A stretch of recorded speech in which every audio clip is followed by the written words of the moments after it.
आज हम बात करेंगे नाज़ीवाद और हिटलर के बारे में। नाज़ीवाद क्या था? हिटलर कौन था? हिटलर कैसे जर्मनी का चांसलर बना? क्या किया जर्मनी में ऐसा जो उसका नाम विख्यात हुआ? उसके बारे में हम बात करेंगे। सबसे पहले हम देखेंगे, कुछ डेटों को याद रखेंगे।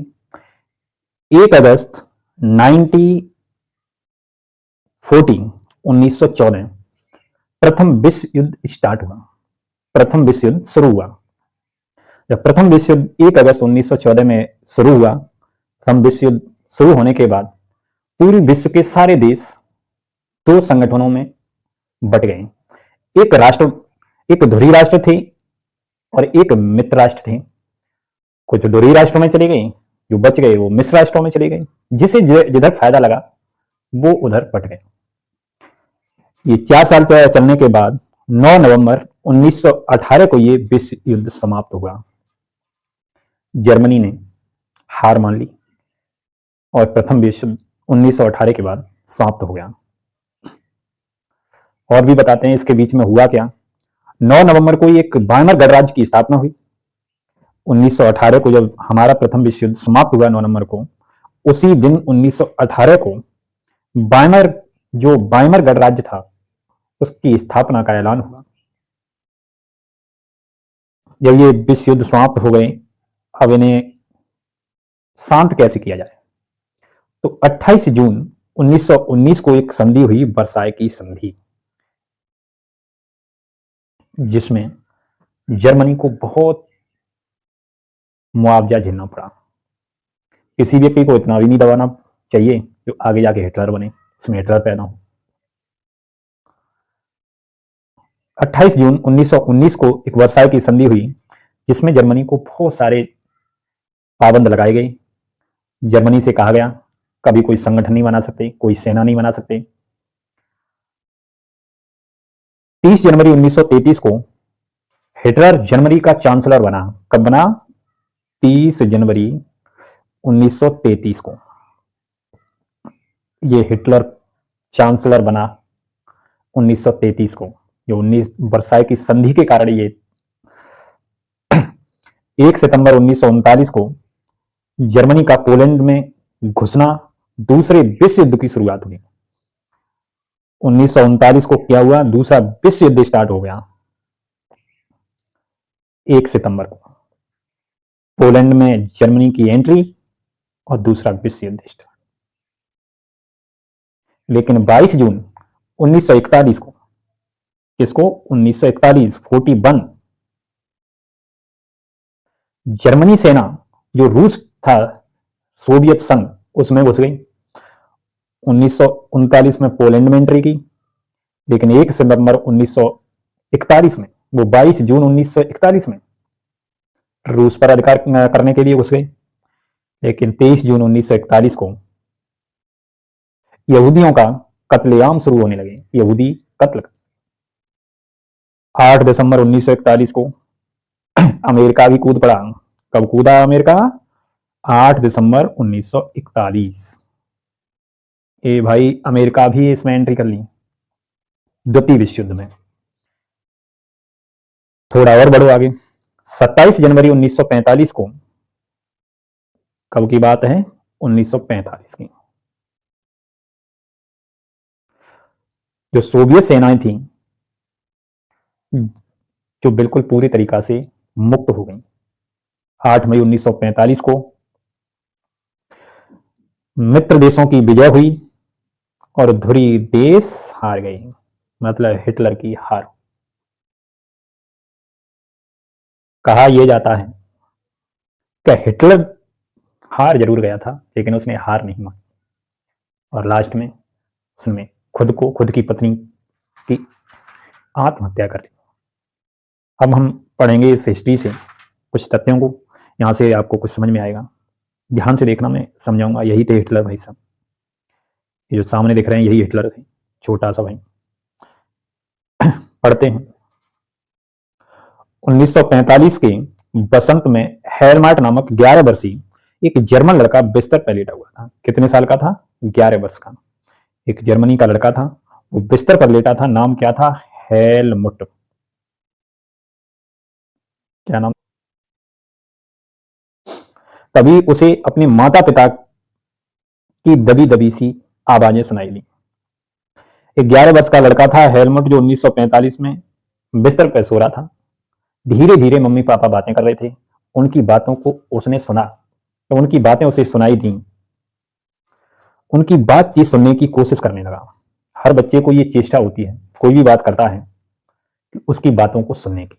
तो वही हेलमेट नाम का बच्चा था, 11 वर्ष का था, वो भी उन बातों को सुनने लगा। वे गंभीर स्वर में किसी मुद्दे पर बहस कर रहे थे।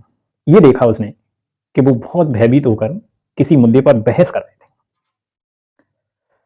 जो हेलमेट के पिता थे वो एक चिकित्सक थे। वो कौन थे? एक डॉक्टर थे। उस वक्त वे अपनी पत्नी से इस बारे में बात कर रहे थे कि क्या उन्हें पूरे परिवार को खत्म कर देना चाहिए कि सिर्फ अकेले आत्महत्या कर लें। हेलमुट के पिता और मां दोनों बातें कर रहे थे, तो उनके पिता ये कह रहे थे कि हमें पूरे परिवार को खत्म कर देना चाहिए, कि सिर्फ मैं ही केवल अगर अपने आप को खत्म कर लूं, जिससे मेरा परिवार सुरक्षित तो रहेगा। उन्हें अपना भविष्य असुरक्षित दिखाई पड़ रहा था। उन्हें अपना भविष्य सुरक्षित नहीं था, असुरक्षित लग रहा था कि मेरा भविष्य सही नहीं है। वे घबराहट भरे स्वर में कह रहे थे, क्या कह रहे थे? कि अब मित्र राष्ट्र भी हमारे साथ वैसा ही बर्ताव करेंगे जैसा हमने अपाहिजों यहूदियों के साथ किया था। ये धुरी राष्ट्र की बात है, ये धुरी राष्ट्र से थे, हिटलर की तरफ से थे।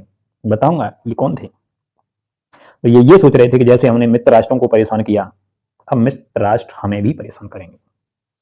अगले दिन वे हेलमेट को लेकर बाग में घूमने गए, अपने बच्चे को लेकर के बाग में घूमने गए।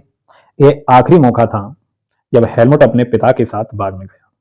ये अंतिम दिन था, ये लास्ट बार था कि हेलमेट अपने पिता के साथ उस बाग में गया। उसके बाद फिर कभी वो बाग में उनके साथ नहीं गया, रहे ही नहीं तो जाता कहां से। दोनों ने बच्चों के पुराने गीत गाए, खूब सारा वक्त खेलते कूदते बिताया।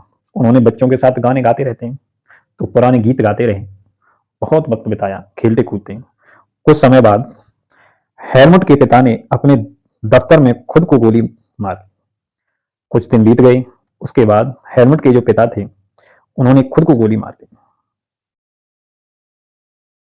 हेलमुट की यादों में वह क्षण अभी भी जिंदा है जब उसके पिता की खून में सनी वर्दी को घर लाकर के जला दिया गया। हेलमुट अभी भी वो सोचता था, वो अभी भी उसके मन में ये खौफ पैदा हो गया था कि जब उसके पिता के खून की सनी वर्दी को घर के अलाव में भी जला दिया गया। हेलमुट ने जो कुछ सुना था और जो कुछ हुआ, उससे उससे उसके दिलो दिमाग पर इतना गहरा सदमा पहुंचा कि अगले 9 साल तक वह घर में एक कोने में भी नहीं खा पा रहा। देखो, जब उस छोटे से बच्चे के सामने अगर पिता ने गोली मार ली, उसके बाद उसके पिता को लाए और जला दिया गया उसके घर में, तो उस बच्चे को इतना बड़ा सदमा लगा कि उसने 9 साल तक एक कौर भी नहीं खाया खाने का। उसे यही डर सताता रहा कि कहीं उसकी माँ उसे भी जहर न दे दे। वो यही डरता रहा कि हमारे मम्मी पापा ये विचार बना रहे थे, कहीं ऐसा ना हो कि हमारी माँ हमें ही न जहर दे दे। हेलमुट को शायद समझ में न आया हो, लेकिन हकीकत यह है कि उसके पिता नासी थे। नासी मतलब उसी दल के थे, नासीवादी थे, हिटलर वाले दल के थे। वे एडोल्ट हिटलर के कट्टर समर्थक थे। वो हिटलर की सेना में रहते थे, हिटलर के कट्टर समर्थक थे। आप में से कई बच्चे नासी और उसके नेता हिटलर के बारे में जानते होंगे। आपको शायद पता होगा कि हिटलर जर्मनी को दुनिया का सबसे ताकतवर देश बनाना चाहता था। हिटलर ये चाहता था जर्मनी को कि विश्व में सबसे ज्यादा ताकतवर देश जर्मनी हो। वह पूरे यूरोप को जीतना चाहता था। वह क्या चाहता था कि पूरा यूरोप किसका हो? हमारा हो। आपने यह भी सुना होगा कि उसने यहूदियों को मरवाया था। यहूदी एक जाति होती है, उन्हें भी मरवाया था। लेकिन नासीवाद सिर्फ इन इक्का दुक्का घटनाओं का नाम नहीं है, यह दुनिया की राजनीति के बारे में एक संपूर्ण व्यवस्था, विचारों की एक पूरी संरचना का नाम है। ये कोई ऐसा नहीं है कि छोटी मोटी कोई घटनाएं हुई हों, इसने पूरी दुनिया में बहुत बड़ी घटनाएं की, पूरी दुनिया को एक बार के लिए जीतने की कोशिश की। आइए समझने की कोशिश करते हैं नाजीवाद का मतलब क्या है, कि ये नाजीवाद है क्या। देखते हैं। सबसे पहले तो ये देखेंगे जो हेलमुट था उसके पिता ने आत्महत्या क्यों की। वे किस चीज से डरते थे। उसके पिता ने जो की वो आत्महत्या क्यों की, वो ऐसी कौन सी चीज थी जिससे डर रहे थे वो। हम देखते हैं। मई 1945 में जर्मनी ने मित्र राष्ट्रों के सामने समर्पण कर दिया। जब 1945 में मित्र राष्ट्र हार गए तो उन्होंने समर्पण कर दिया। वो दोहरी राष्ट्र हार गए, जर्मनी हार गई, तो मित्र राष्ट्रों के सामने उन्होंने समर्पण कर दिया। तो हिटलर को अंदाजा हो चुका था कि अब उसकी लड़ाई का क्या हल होने वाला है। हिटलर को यह पता थी कि जो उसने अब तक लड़ा है उसका हल क्या होगा, उसका परिणाम क्या निकलेगा। इसलिए हिटलर और उसके प्रचार मंत्री गोबल्स ने बर्लिन के एक बंकर में पूरे परिवार के साथ अप्रैल में आत्महत्या कर दी थी। हिटलर थे और उनके मंत्री थे गोबल्स। इन्होंने बर्लिन में जो वहां पर दोनों लोगों ने अपने परिवार के साथ आत्महत्या कर दी। युद्ध खत्म होने के बाद न्यूरेमबर्ग में एक अंतर्राष्ट्रीय सैनिक अदालत स्थापित की गई। न्यूरेमबर्ग एक जगह है। इस अदालत को शांति के विरुद्ध किए गए अपराधों, मानवता के खिलाफ किए गए अपराधों और युद्ध अपराधों के लिए नासी युद्ध बंदियों पर मुकदमा चलाने का ऐलान किया गया। ये कहा गया कि जो नाशवादी हैं उन पर मुकदमा चलाया जाए और उन्हें अपराध घोषित किया जाए। थोड़ी जानकारी इधर भी है, ये भी देख लेते हैं इसमें है क्या। इसमें बीच में हिटलर खड़े हैं और बाएं ग्लोबल्स खड़े हैं सरकारी बैठक के बाद बाहर निकलते हुए। देख रहे हैं, यही हिटलर है भाई साहब, देखो यही है हिटलर। मित्र राष्ट्र मतलब होता है, मित्र राष्ट्रों का नेतृत्व शुरू में ब्रिटेन फ्रांस के हाथों में था। मित्र राष्ट्र शुरू में किसके हाथों में था, ब्रिटेन और फ्रांस के हाथ में। 1941 में सोवियत संघ और अमेरिका भी इस संगठन में शामिल हो गए। सोवियत संघ रूस से कहते हैं, ये भी शामिल हो गई। उन्होंने धुरी शक्तियां यानी जर्मनी, इटली, जापान का मिलकर सामना किया। अगर ये रहते सिर्फ ब्रिटेन और फ्रांस दोनों की तो कभी पार नहीं पड़ती, सोवियत संघ को भी जीत लेते हिटलर। तो धुरी राष्ट्रों में जर्मनी, इटली और जापान थे। आगे पढ़ते हैं, देखो क्या है। उन पर मुकदमा चला गया। मुकदमा चलाने के बाद हुआ क्या, युद्ध के दौरान जर्मनी के व्यवहार खास तौर से इंसानियत के खिलाफ किए गए। इसके अपराधों की वजह से कई गंभीर नैतिक सवाल खड़े हुए और उसके कृत्यों को दुनिया भर में निंदा की गई। ये कृत्य क्या थे, कृत्य के बारे में बताते हैं। जब जर्मनी को दोषी करार ठहराया गया और ये कहा गया कि ये बहुत बड़ा अपराध है, बहुत सारे लोगों को इसमें मरना पड़ा है, इसलिए इन्हें सजा मिलनी चाहिए और इसे आपराधिक कंट्री घोषित कर देना चाहिए। दूसरे विश्व युद्ध के साय में जर्मनी ने जनसंहार शुरू कर दिया। ये कहा कि जो दूसरा विश्व युद्ध हुआ है तो उसमें जर्मनी ने क्या कर दिया है, जनसंहार मतलब लोगों की हत्या, जिसकी तरह यूरोप में रहने वाले कुछ खास नस्ल के लोगों को सामूहिक रूप से मारा जाने लगा है। इसलिए यूरोप में जो लोग कुछ रह रहे थे उन्होंने भी मारा। ये देखा दूसरे विश्व युद्ध में बहुत सारे लोग मारे। इस युद्ध में मारे गए लोगों में 60 लाख यहूदी थे, 2 लाख जिप्सी थे, 10 लाख पोलैंड के नागरिक थे। इन लोगों को उन्होंने मारा था।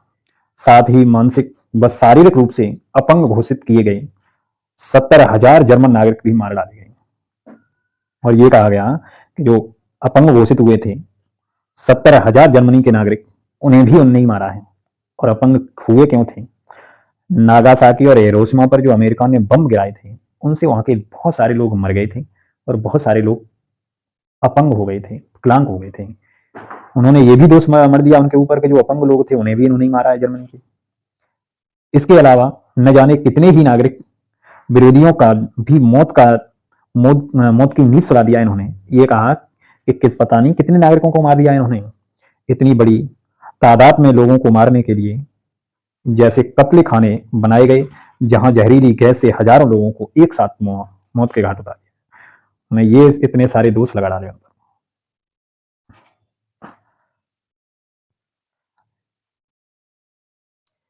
न्यूरमबर्ग अदालत के केवल 11 मुक्त नासियों को ही मौत की सजा दी गई। केवल 11 मुख्य नाजियों को ही केवल सजा दी गई थी कि इन्हें मौत की सजा दी जाए, बाकी आरोपियों में से बहुतों को उम्र कैद की सजा दी गई। जो नाजीवाद थे उनमें 11 को मौत की सजा दी गई कि इन्हें फांसी दी जाए, बाकी सबको वैसी सजा दी, उम्र कैद की सजा। सजा तो मिली, लेकिन नाजियों को जो सजा दी गई वह उनका बर्बर था और उनके जुल्मों के मुकाबले बहुत छोटी थी। जिस तरीका से उन पर आरोप लगे थे उस हिसाब से वो सजा बहुत छोटी थी। करोड़ों लोग मारे गए थे, उनमें क्या 11 लोग मारे जा रहे हैं। असल में मित्र राष्ट्र पराजित जर्मनी पर इस बार वैसा कठोर दंड नहीं थोपना चाहते थे। जो मित्र राष्ट्र थे वो जर्मनी पर ऐसा कठोर दंड नहीं थोपना चाहते थे जो प्रथम विश्व युद्ध में हुआ। तो कब किया था उन्होंने? प्रथम विश्व युद्ध में। क्योंकि प्रथम विश्व युद्ध में इतने कठिन दंड नहीं दिए होते तो काश द्वितीय विश्व युद्ध नहीं होता। द्वितीय विश्व युद्ध हुआ ही इस चक्कर में कि प्रथम विश्व युद्ध में किसी व्यक्ति को इतना दबाओ न कि वो अपने बस से बाहर हो जाए। बहुत सारे लोगों का मानना था कि पहले विश्व युद्ध के आखिर में जर्मनी के लोग जिस तरह से अनुभव से गुजरे उसने भी नाजी जर्मनी के उदय में योगदान दिया था। यह अनुभव क्या था? ये बताया गया कि पहले विश्व युद्ध में उन्हें जिस तरीका से बहुत सारे कठोर दंड दिए थे इसलिए वो लोग ज्यादा परेशान हो गए थे। देखते हैं वाइमर गणराज्य का जन्म। वाइमर गणराज्य का जन्म 20वीं शताब्दी के शुरुआत में जर्मनी एक ताकतवर साम्राज्य था। उसने ऑस्ट्रिया साम्राज्य के साथ मिलकर मित्र राष्ट्र जो इंग्लैंड, फ्रांस और रूस के खिलाफ पहला विश्व युद्ध 1914 से 1918 लड़ा। बताता हूं, ये 20वीं शताब्दी में 1900 के समथिंग जो जर्मनी था बहुत ताकतवर साम्राज्य था। जो ऑस्ट्रिया साम्राज्य के साथ जब मिलकर मित्र राष्ट्रों से युद्ध लड़ा उसने जर्मनी ने, तो इंग्लैंड, फ्रांस और रूस उसके मित्र राष्ट्रों में आते थे। तो दुनिया की सभी बड़ी शक्तियां यह सोचकर इस युद्ध में कूद पड़ी थीं कि उन्हें जल्दी ही विजय मिल जाएगी। दुनिया के सारे देश क्यों कूद पड़े थे? कि उन्हें जल्दी ही विजय मिल जाएगी। सभी को किसी न किसी फायदे की उम्मीद थी। हमारी इंडिया भी फायदे के लिए कूद रही थी। मित्र राष्ट्रों की तरफ से गांधी जी ने लड़ने के लिए इंडिया को भेज दिया था। क्यों? उन्होंने ये बोल दिया था कि हम जब जीत जाएंगे हम तुम्हारा देश छोड़ जाएंगे, हम इस इंडिया को आजाद कर जाएंगे। इसलिए हमारी इंडिया भी मित्र राष्ट्रों की तरफ से लड़ रही थी। सभी को किसी न किसी की उम्मीद थी, इसलिए लड़ रहे थे। हम भी लड़ रहे थे कि हम भी आजाद हो जाएंगे, लेकिन उन्हें अंदाजा नहीं था कि यह युद्ध इतना लंबा खिंच जाएगा और पूरे यूरोप को आर्थिक दृष्टि से निचोड़ कर खड़ा कर देगा। ये नहीं लग रहा था कि ये युद्ध इतना लंबा चला जाएगा 3-4 साल के लिए, जो हमारे घर में भूख हड़ताल पड़ जाएगी, पैसे की भी कमी पड़ जाएगी। अब युद्ध होने से पैसे की कमी पड़ती है, बारूद, गोला बारूद ये खरीदे जाते हैं। फ्रांस और बेल्जियम पर कब्जा करके जर्मनी ने शुरुआत में सफलता हासिल की। जो फ्रांस और बेल्जियम इन पर कब्जा किया जर्मनी ने, जो शुरुआत में सफलता हासिल कर ली। लेकिन 1917 में जब अमेरिका भी मित्र राष्ट्रों में शामिल हो गया, कौन सा देश? अमेरिका। ये अमेरिका बाद में ही क्यों शामिल होता है? इसका कारण क्या है? ये अमेरिका एक ऐसा देश है जो हमेशा लड़वाता है, खुद नहीं आता सामने, दूसरों को लड़वाता है, लेकिन जब खुद पर बीती आती है फिर आता है। तो उसी दल में आता है जो दल मजबूत हो। ये अमेरिका है। वहीं अमेरिका एक ऐसा देश है जो भिड़ाने का काम करता है, न कि खुद लड़ने का काम करता है। अमेरिका से बहुत कम युद्ध होते हैं, अमेरिका सिर्फ युद्धों को लड़ाया, इसीलिए बाद में आता है। इस खेमे को काफी ताकत मिली, मित्र राष्ट्रों में अमेरिका शामिल हुआ तो मित्र राष्ट्र ताकतवर हुए और आखिरकार नवंबर 1918 में उन्होंने केंद्रीय शक्तियों को हराने के बाद जर्मनी को भी घुटने टेकने पर मजबूर कर दिया। जब उन्होंने सब देश मिल ही गए शक्तिशाली एक तरफ, भाई हारना तो पड़ेगा, तो जर्मनी को फिर घुटने टेकने पड़े प्रथम विश्व युद्ध में। तो साम्राज्यवादी जर्मनी की पराजय और सम्राट के पद त्यागने और वहां की संसदीय पार्टियों को जर्मन राजनीतिक व्यवस्था को एक नए सांचे में ढालने का अच्छा मौका उपलब्ध कराया। इसी सिलसिले में वाइमर में एक राष्ट्रीय सभा की बैठक बुलाई गई। किस जगह? वाइमर। वहां पर राष्ट्रीय सभा की बैठक बुलाई गई और संघीय आधार पर एक लोकतांत्रिक संविधान पारित किया गया। नई व्यवस्था में जर्मन संसद यानी जो राइखस्टाग के लिए जनप्रतिनिधियों का चुनाव किया गया, प्रतिनिधियों के निर्वाचन के लिए, औरतों सहित सभी वयस्क नागरिकों को समान और सार्वभौमिक मत प्रदान करने का अधिकार दिया गया। वहां पर एक सभा बिठा ली गई बायमर में। वहां पर यह कहा गया कि जो वहां के एक निर्वाचन किया गया, वहां औरतें भी मत करती थी, लोग भी, इंसान भी मत करते थे, लेकिन यह नया गणराज्य खुद जर्मनी के ही बहुत सारे लोगों को रास नहीं आया। लेकिन उन्होंने जिस तरीका से वो सभा इकट्ठी की और जिस तरीका से उन्होंने वो सारी चीजें दिया, दंडित किया, जर्मनी पे बहुत सारे आरोप लगाए और जर्मनी पे बहुत सारी चीजों की व्यवस्था की कि ये नहीं करोगे, तो इसलिए वहां के लोग भी को पसंद नहीं आया। जर्मनी के बहुत सारे लोगों को भी ये चीज पसंद नहीं आई।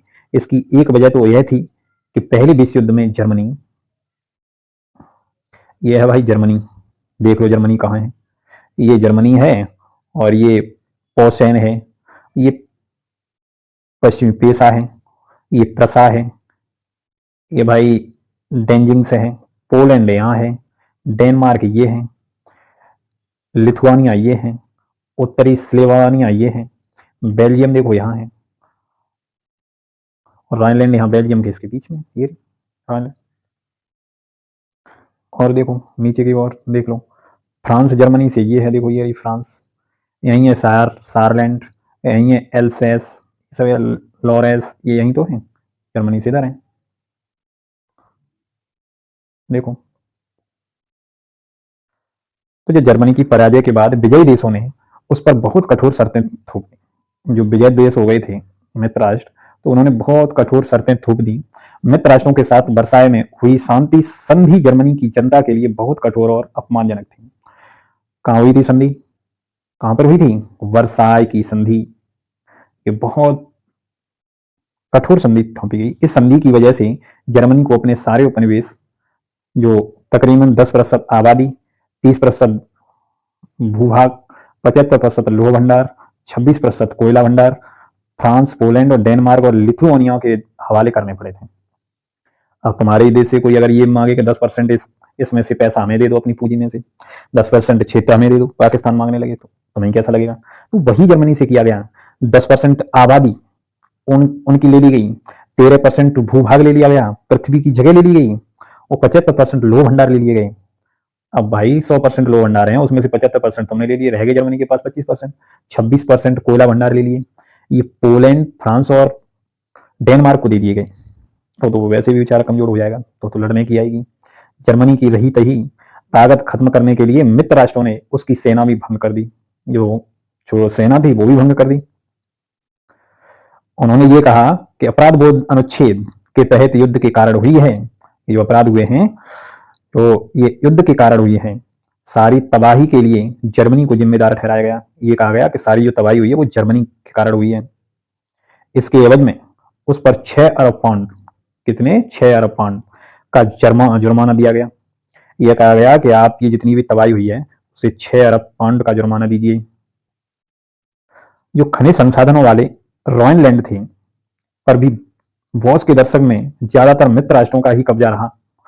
बहुत सारे जर्मनों ने न केवल इस हार के लिए बल्कि वर्साय में हुई इस अपमानजनक संधि के लिए बायमर गणराज्य को ही जिम्मेदार ठहराया। उन्होंने ये कहा कि जो बायमर गणराज्य है जिसमें ये संधि हुई है, यही इसका सब कारण है। युद्ध का असर देखते हैं हम। युद्ध का असर क्या हुआ। इस युद्ध ने पूरे महाद्वीप को मनोवैज्ञानिक और आर्थिक दोनों ही स्तरों पर तोड़ कर रख दिया। पूरे महाद्वीप को मनोवैज्ञानिक और आर्थिक स्तरों पर क्या कर दिया, तोड़ कर रख दिया। यूरोप कल तक कर्ज देने वालों का महाद्वीप कहलाता था, जो युद्ध खत्म होते होते कर्जदारों का महाद्वीप कहलाने लगा। यूरोप अब तक कर्ज देने वालों का महाद्वीप, वहां से कर्ज लोग देते थे, अब कर्ज लेने वालों का महाद्वीप कहलाने लगा, कर्जदारों का महाद्वीप बन गया। तो कर्ज ही बहुत है। विडंबना यह थी कि पुराने साम्राज्य द्वारा किए गए अपराधों का हर्जाना नवजात बायमर गणराज्य से वसूल किया जा रहा था। जो पुराने साम्राज्य द्वारा किए गए अपराध थे, वो हर्जाना जो नवजात बायमर गणराज्य थे, जो नए गणराज्य बना, उनसे वसूला जा रहा था। पुराने तो मर गए, कट गए, कुछ भी हो गया, चले गए बेचारे, भग गए, कोई कहीं चला गया, लेकिन जो नए बेचारे साम्राज्य थे उनसे वो हर्जाना लिया जा रहा था। इस गणराज्य को युद्ध में पराजय के अपराध बोझ और राष्ट्रीय अपमान का बोझ तो ढोना ही पड़ा, लेकिन हर्जाना चुकाने की वजह से आर्थिक स्तर पर भी वह अपंग हो गया।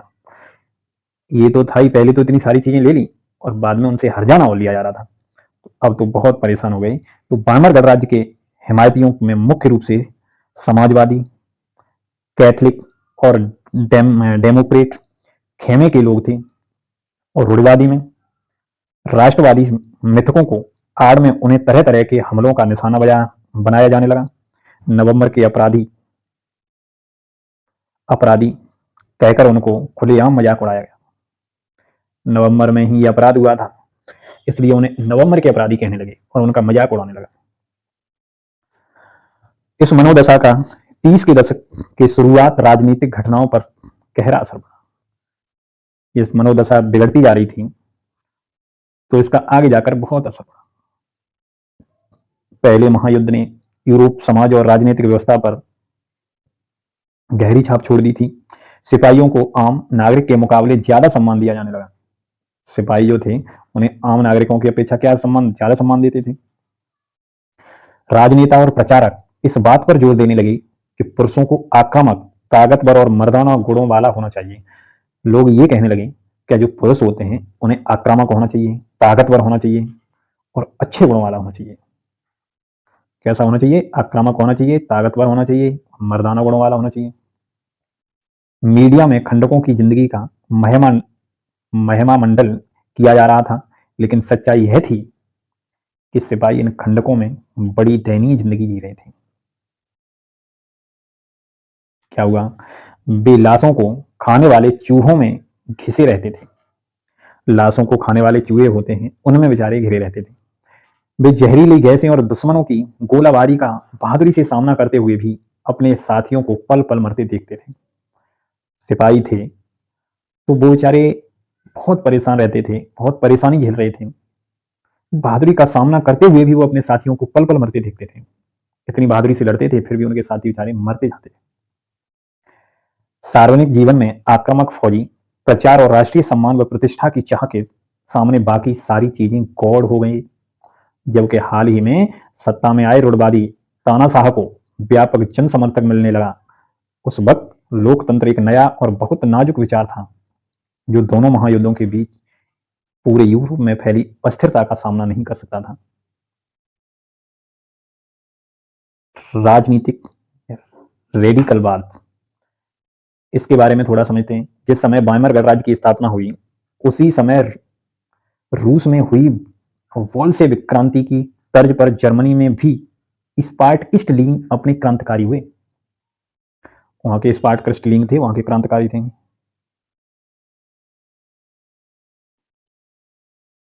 विद्रोह की योजना को अंजाम देने लगी बहुत सारे शहरों में मजदूरों और नाविकों को सोवियत मनाई गई।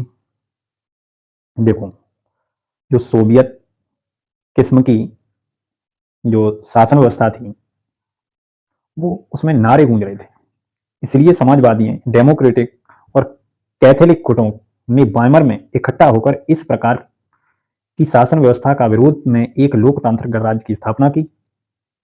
आखिरकार बायमर गणराज्य ने पुराने सैनिकों के फ्री कोर नामक संगठन की मदद से एक विद्रोह को कुचल दिया।